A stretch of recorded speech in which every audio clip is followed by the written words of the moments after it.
Quando equipes de perfuração soviéticas perfuraram mais fundo na Terra do que qualquer um jamais havia ido, elas descobriram algo no poço de cola que contradizia tudo o que os cientistas acreditavam sobre o nosso planeta. O que encontraram lá embaixo os forçaria a questionar se deveriam compartilhar a verdade sobre o que viram. Vitor Petro olhou fixamente para a amostra de núcleo em sua mesa de laboratório, com as mãos tremendo levemente enquanto girava o cilindro de rocha sob o microscópio. Era maio de 1989 e a amostra tinha acabado de vir de 12.200 metros abaixo da superfície no local de perfuração do poço superprofundo de Kola, no norte da Rússia. Algo estava incrustado no granito que não deveria existir naquela profundidade. Dmitri, venha ver isso, Vitor chamou seu colega do outro lado do laboratório. Dmitri Vulou deixou de lado sua prancheta e se aproximou, ajustando os óculos. O que é? Eu ainda não sei, mas é orgânico. Os dois geólogos trabalhavam no projeto Kola há mais de uma década, analisando milhares de amostras de núcleo enquanto a broca avançava mais fundo na crosta terrestre. Eles já tinham visto muitas coisas estranhas, mas isso era diferente. Foi aqui que tudo começou. 19 anos antes, em 24 de maio de 1970, engenheiros acionaram a plataforma de perfuração Ural-Mesh 4 e perto da fronteira com a Noruega. A União Soviética estava travada em uma competição com os Estados Unidos, não apenas no espaço, mas em uma corrida para chegar ao centro da Terra. Os americanos tentaram e falharam com o projeto Moholy na década de 1960. E agora era a vez dos soviéticos. O líder do projeto, um engenheiro ríspido chamado Alexei Sokolov, reuniu sua equipe naquela primeira manhã. Vamos perfurar mais fundo do que qualquer um já foi antes, ele anunciou. 15.000 metros se conseguirmos. Os americanos não conseguiram. Nós conseguiremos. Os primeiros anos correram bem. A broca mastigou o granito em um ritmo constante e as amostras de núcleo surgiram exatamente como previsto. Os cientistas registraram temperaturas, mediram densidades e compararam tudo com seus modelos teóricos. Tudo coincidia. A equipe comemorou quando passaram dos 3.000 metros, depois dos 5.000. No entanto, por volta da marca de 7.000 metros, a geofísica Helena Kuznetsova notou algo estranho nas amostras. Ela bateu na porta do escritório de Alex em uma noite de 1974. Temos um problema, disse ela, deslizando um relatório sobre a mesa dele. Alex examinou o documento, franzindo a testa. Isso diz que não há camada de basalto. Exatamente. De acordo com cada levantamento sísmico que fizemos, deveria haver uma transição do granito para o basalto por volta de 7.000 metros. Chamamos isso de descontinuidade de Conrad. Mas a broca acabou de passar por essa profundidade e não há nada além de mais granito. Os dados sísmicos devem estar errados. Então Helena balançou a cabeça. Ou nossa compreensão da composição da nossa Terra está errada. De qualquer forma, isso vai levantar questões. Alex fechou o relatório e o trancou na gaveta de sua mesa. Não vamos circular isso amplamente ainda. Se vazar que nossas interpretações sísmicas estão erradas, isso mina décadas de levantamentos geológicos soviéticos. Precisamos ter certeza absoluta antes de fazer qualquer anúncio.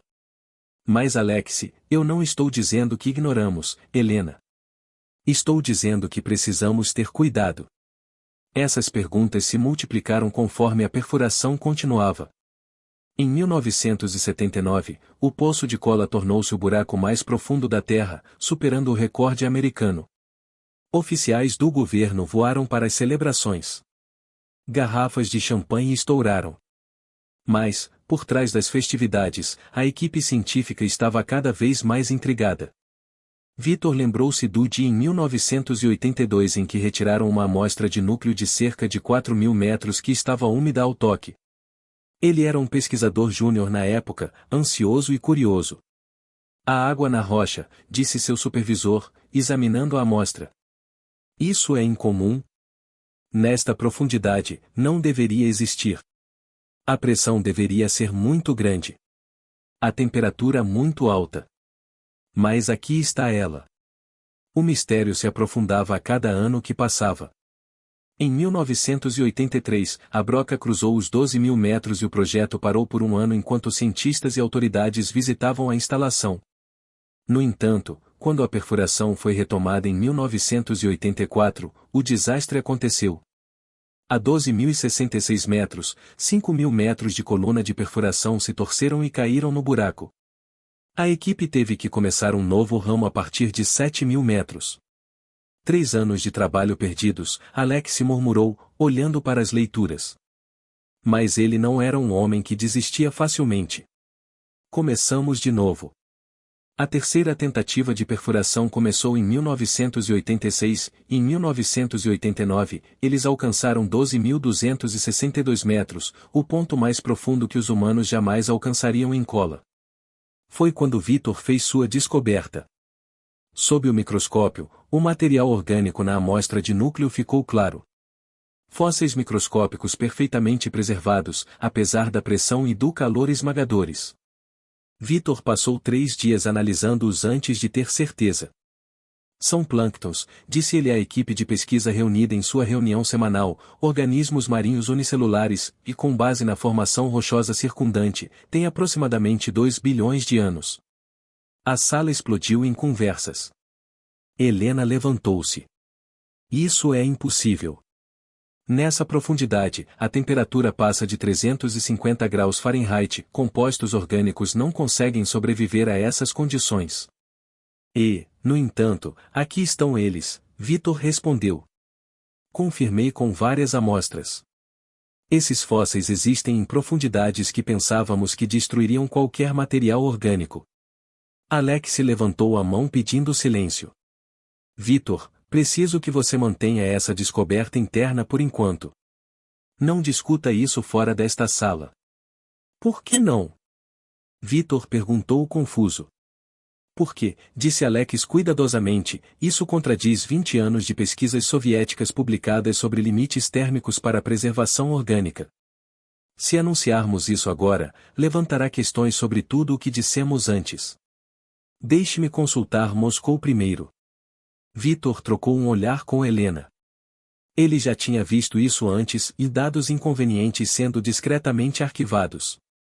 O diretor Sokol recostou-se em sua cadeira. O que isso significa para nossa compreensão da crosta? Significa, disse Helena lentamente, que não a entendemos tão bem quanto pensávamos. Se material orgânico pode ser preservado nessas profundidades, isso muda tudo sobre como pensamos sobre as origens da vida e as condições sob as quais ela pode sobreviver. Mas os fósseis não foram a única descoberta inesperada no poço de cola. Dmitri estudava a lama de perfuração que fluía das profundezas, e suas descobertas eram igualmente perturbadoras para a teoria científica estabelecida. A lama está saturada com gás hidrogênio, disse Dmitri, muito mais do que prevíamos. Na verdade, está borbulhando quando chega à superfície, como se estivesse fervendo, embora a temperatura não seja a causa. De onde vem o hidrogênio? Victor perguntou. Dmitri deu de ombros. Ou está sendo produzido por um processo desconhecido lá embaixo, ou está preso na rocha há milhões de anos e nós o estamos liberando ao perfurar. De qualquer forma, não deveria estar lá nessas concentrações. A lama de perfuração borbulhando com hidrogênio permaneceu uma das observações mais intrigantes do projeto. Ninguém conseguia explicar definitivamente de onde vinham concentrações tão altas do gás ou por que apareciam nessas profundidades específicas. A descoberta da água os incomodou ainda mais. Amostras de núcleo entre 3.000 e 6.000 metros mostraram consistentemente água líquida em rachaduras e fissuras microscópicas. Helena fez cálculos em sua mesa certa noite, checando e rechecando sua matemática. Os números não mentiam. Esta água infiltrou-se da superfície ao longo de milhões de anos, explicou ela a Victor. Encontrou caminhos através de rochas que assumíamos serem impermeáveis. Viajou para baixo até atingir uma profundidade onde a pressão era tão grande que não podia ir mais longe. E lá ela fica, presa. Mas todos acreditam que a água não pode existir nessas profundidades. Todos estão errados, disse Helena categoricamente. E é exatamente por isso que não nos deixam apresentar isso na próxima conferência geológica. A evidência está bem aqui. Podemos aceitá-la ou continuar fingindo que nossos modelos são perfeitos. As leituras de temperatura foram talvez a descoberta mais preocupante. Os cientistas previram que a rocha aqueceria gradualmente, atingindo cerca de 210 graus Fahrenheit a 12.000 metros. Mas, em vez disso, os instrumentos registraram temperaturas superiores a 350 graus. O gradiente de temperatura seguiu as previsões até cerca de 3.000 metros, mas além desse ponto, o calor intensificou-se até atingir 350 graus Fahrenheit por volta de 12.000 metros, uma diferença drástica dos 200 graus esperados. Este calor extremo fez com que a rocha se comportasse mais como plástico do que como material sólido, com aumento da porosidade e permeabilidade após os primeiros 4.500 metros. A rocha que deveria ter fraturado de forma limpa sob a broca, em vez disso, deformou-se e fluiu, tornando a perfuração virtualmente impossível. Alex convocou uma reunião de emergência em junho de 1990. O calor está fazendo a rocha se comportar como plástico, explicou ele. Não está mais fraturando de forma limpa. Tentamos de tudo. Brocas diferentes, velocidades diferentes e composições de lama de perfuração diferentes. Nada funciona. Podemos ir mais fundo? Perguntou um dos engenheiros. Tentamos. Perdemos equipamentos a 12.262 metros há 3 dias. A rocha é muito fraca, muito quente. Não podemos perfurar um material que flui como argila morna. O jovem engenheiro Sergei Ivanov levantou a mão. E quanto a começar um novo ramo de uma profundidade menor? Alex assentiu. Vamos tentar, mas não estou otimista. O problema da temperatura existe em todas essas profundidades. Quanto mais fundo vamos, pior fica. Eles começaram um quarto ramo em janeiro de 1991 e depois um quinto em 1994, mas surgiram os mesmos problemas. A rocha recusou-se a cooperar. O equipamento falhou. A temperatura tornou a perfuração impossível. E em 1994, havia um problema maior. Dinheiro. O financiamento foi cortado, anunciou Alex em uma reunião de funcionários em agosto de 1994. A União Soviética acabou. O novo governo não vê valor em continuar. Estamos paralisando toda a operação. Vitor sentiu uma sensação de perda. Quase 25 anos de trabalho e eles nunca alcançaram o objetivo de 15.000 metros. Mas, enquanto guardava seus materiais de pesquisa, percebeu que haviam alcançado algo mais importante. Provamos que todos os nossos modelos estavam errados, disse ele a Dmitri enquanto encaixotavam as amostras. Isso é uma coisa boa? É a melhor coisa. A ciência não se trata de estar certo. Trata-se de descobrir quando você está errado para poder aprender algo novo. Anos depois, em 2007, Vitor viu-se em uma sala de conferências em Moscou com Helena e um punhado de outros ex-pesquisadores de cola. O projeto foi oficialmente encerrado, o local abandonado. Eles se reuniram para discutir o que fazer com as décadas de dados. Precisamos publicar tudo, Helena insistiu. Cada descoberta inesperada, cada contradição da teoria estabelecida, a camada de basalto ausente, a água, os fósseis, as temperaturas, tudo isso. Um colega mais velho balançou a cabeça. Alguns de nossos superiores estavam relutantes em divulgar descobertas que contradiziam modelos aceitos. Fazia a ciência soviética parecer incerta. A ciência deve ser incerta, Vitor rebateu. É assim que funciona. Observamos, testamos, revisamos nossa compreensão. Esconder dados porque são inconvenientes não ajuda ninguém. Helena puxou uma pasta grossa com relatórios. A descoberta inesperada no poço de cola não é apenas uma coisa.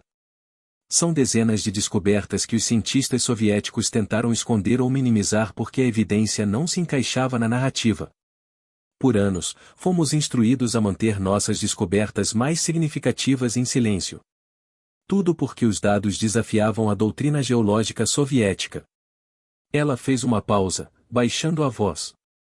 Alguns de nós fomos até ameaçados com transferência se insistíssemos demais em publicar. Vitor assentiu sombriamente. Lembro-me de quando Dmitri tentou enviar suas descobertas sobre hidrogênio para um periódico internacional. Sua credencial de segurança foi suspensa por 6 meses. A mensagem era clara: essas descobertas ficam dentro das fronteiras soviéticas. Eles passaram as horas seguintes organizando seus dados, preparando-os para publicação em periódicos internacionais. A descontinuidade de Conrad, que deveria marcar uma transição do granito para o basalto, simplesmente não existia em Kola, o que significa que os dados sísmicos nos quais os cientistas confiaram por décadas estavam sendo mal interpretados. A água em profundidades impossíveis provou que a crosta terrestre era mais porosa e interconectada do que qualquer um acreditava anteriormente. Os fósseis mostraram que material orgânico poderia sobreviver a condições extremas, abrindo novas possibilidades para entender as origens da vida e seu potencial de existir em ambientes severos. E quanto às descobertas de temperatura? Vitor perguntou. Helena assentiu. Essas podem ser as mais importantes. Precisamos revisar completamente nossos modelos térmicos do interior da Terra. Isso tem implicações para tudo, desde a tectônica de placas até a energia geotérmica. Nos meses seguintes, eles publicaram suas descobertas. A comunidade científica internacional inicialmente recebeu os relatórios com ceticismo. Mas quando outros projetos de perfuração profunda na Alemanha, Áustria e Suécia encontraram surpresas semelhantes, a evidência tornou-se inegável. O Dr. Ulrich Ars, do Consórcio Científico de Sondagem Terrestre da Alemanha, visitou o local abandonado de Kola em 2010. Vitor o acompanhou no passeio. É notável o que vocês realizaram aqui, disse Ars, diante da cabeça do poço selada. Vocês perfuraram mais fundo do que qualquer um e descobriram que não entendemos a Terra tão bem quanto pensávamos. Vitor sorriu. Essa foi a lição mais valiosa. Toda vez que a realidade contradiz o seu modelo, você tem a oportunidade de aprender algo verdadeiro sobre o mundo. Eles caminharam entre os equipamentos enferrujados, passando pela madeira podre e chapas de sucata que restavam da operação de perfuração outrora movimentada. Uma pesada tampa de manutenção fixada com uma dúzia de parafusos grandes marcava o topo do poço com apenas 23 centímetros de diâmetro, mas descendo 12.262 metros na crosta terrestre. Você acha que alguém perfurará mais fundo? Vitor perguntou. Ars considerou a questão. Eventualmente, sim. A tecnologia melhora. Os chineses já estão tentando um poço de 10.000 metros, mas o verdadeiro prêmio é atingir o manto a 40.000 metros. Isso exigirá resolver os mesmos problemas que vocês enfrentaram: calor, pressão e rocha que se comporta como plástico. Pode levar décadas. E quando o fizerem, encontrarão mais surpresas. Sem dúvida, o que encontramos em Kola nos ensinou que a observação direta do interior da Terra sempre rende descobertas que nenhuma detecção remota pode prever. Cada amostra de núcleo conta uma história. Cada descoberta inesperada abre novas perguntas. Vitor olhou para o poço selado, pensando em todos os núcleos que examinou, em todas as noites no laboratório e em todos os momentos de confusão quando os dados não correspondiam às expectativas. Esses foram os melhores momentos, aqueles em que a certeza ruiu e a descoberta genuína tornou-se possível. Não chegamos aos 15.000 metros, disse Vitor. Mas aprendemos que o planeta sob nossos pés é muito mais estranho do que imaginávamos. A água que não deveria existir, os fósseis que não deveriam sobreviver, as camadas de rocha ausentes, o calor escaldante. Cada descoberta por si só teria sido significativa. Juntas, elas reescreveram os livros didáticos. Ars colocou a mão sobre a tampa selada. Esta descoberta inesperada no poço de Kola que os cientistas soviéticos tentaram esconder. Não estava realmente escondida, estava? Eram apenas dados desconfortáveis que não se encaixavam nos modelos aceitos. Mas eventualmente a verdade emerge, sempre. Vitor concordou. Hoje, o poço superprofundo de Kola permanece como um monumento à ambição humana e à humildade humana.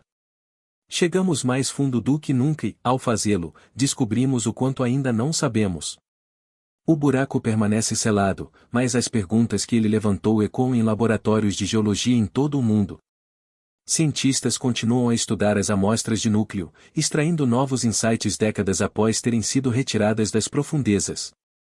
E em algum lugar, engenheiros estão desenvolvendo novas tecnologias que podem um dia nos permitir perfurar ainda mais fundo, perfurar a crosta terrestre e coletar amostras do manto da Terra.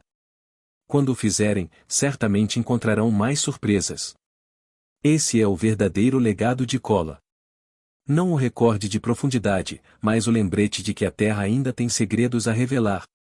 Esta descoberta inesperada no poço de Kola não foi apenas sobre o que os cientistas soviéticos tentaram esconder. Foi sobre aprender que a realidade é sempre mais estranha do que nossos modelos preveem e que as maiores conquistas científicas vêm não de confirmar o que acreditamos, mas de descobrir que estávamos errados. Quais mistérios você acha que ainda estão escondidos na crosta terrestre? Poderíamos alcançar o manto ainda em nossa vida? Compartilhe suas teorias na seção de comentários abaixo. Obrigado por assistir. Nos vemos no nosso próximo vídeo, onde continuaremos a explorar o desconhecido.